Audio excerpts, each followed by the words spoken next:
पुत्री और पिता का जो रिश्ता होता है उसको सम्राट चौधरी जी ने तार तार करने का काम किया। उन्होंने तो कहा था कि पगड़ी उतारेंगे उसी दिन जब मुख्यमंत्री नीतीश कुमार को हटाएंगे। सम्राट चौधरी को शर्म नहीं आता है।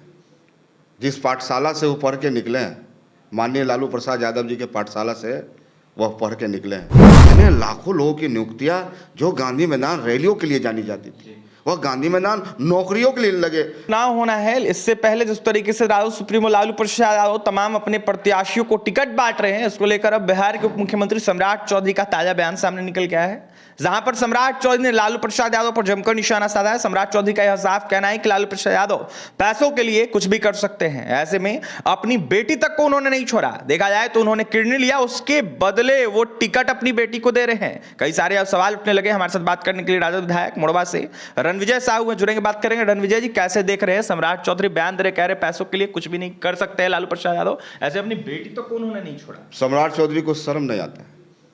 जिस पाठशाला से वो पढ़ के निकले हैं, माननीय लालू प्रसाद यादव जी के पाठशाला से वह पढ़ के निकले हैं, और राजनीति में माननीय लालू प्रसाद यादव जी ने उन्हें सबसे कम उम्र में, उम्र नहीं थी उनकी, तो मंत्रिमंडल में उनको शामिल करने का काम किया था।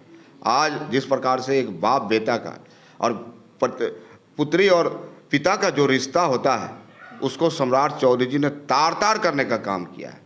महिलाओं को अपमानित करने का काम किया है, बेटियों को अपमानित करने का काम किया है। बिहार की तमाम बेटियां, बिहार की तमाम महिलाएं इनके बयान से आहत हैं। पिता पुत्र का, पिता पुत्री का जो रिश्ता होता है, भावनात्मक रिश्ता होता है, उसको राजनीति में इस प्रकार से बातें रखना कहीं ना कहीं सम्राट चौधरी जी का पूरी तरह से, उनके बयान का आप कोई नोटिस नहीं लेता है। उन्होंने तो कहा था कि पगड़ी उतारेंगे उसी दिन जब मुख्यमंत्री नीतीश कुमार को हटाएंगे। तो अब इनकी पूरी तरह से बाजार खत्म होने वाली है।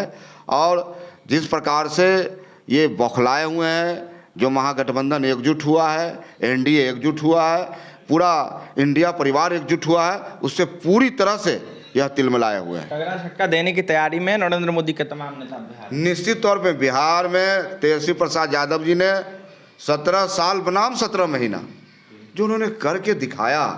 आज बिहार में आज़ादी के बाद पहली बार एक नौजवान के नेतृत्व में बिहार में मुद्दों की बात हो रही है, मुद्दों की राजनीति हो रही है, और उसमें इतने लाखों लोगों की नियुक्तियां जो गांधी मैदान रैलियों के लिए जानी जाती थी, वह गांधी मैदान नौकरियों के लिए जाने लगी है। तो कहीं ना कहीं पूरी तरह से भारतीय जनता पार्टी बैकफुट पर है, एनडीए बैकफुट है, और महागठबंधन और तेजस्वी यादव जी का जो आस्था इस बिहार ही नहीं पूरे देश भर में नौजवानों के आस्था बढ़ी है उनके प्रति। सवाल रहेगा रणविजय साहू जी, आपके नेता लगातार टिकट बांट रहे हैं, ऐसे में एक नाम काफी ज्यादा चर्चा का इन दिनों विषय बना हुआ है, अशोक महतो की पत्नी को दिया गया टिकट मुंगेर लोकसभा से चुनाव लड़ने को लेकर। अब जाकर जो एनडीए अलायंस के लोग हैं वो कह रहे हैं कि जिस तरीके से टिकट बांटा जा रहा है, अपराधियों को, भ्रष्टाचारियों को टिकट बांट रहे हैं। देखिए, अशोक महतो जी को टिकट नहीं मिला, उनकी पत्नी को टिकट मिला।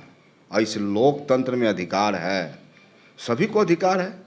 अब जनता मालिक है, हाथ जनता के हाथों में उनका फैसला है, और जनता तो फैसला देती है। और जनता निश्चित रूप से जो सामाजिक न्याय का धारा है मुंगेर में, पूरी तरह से जनता इस बार तैयार है।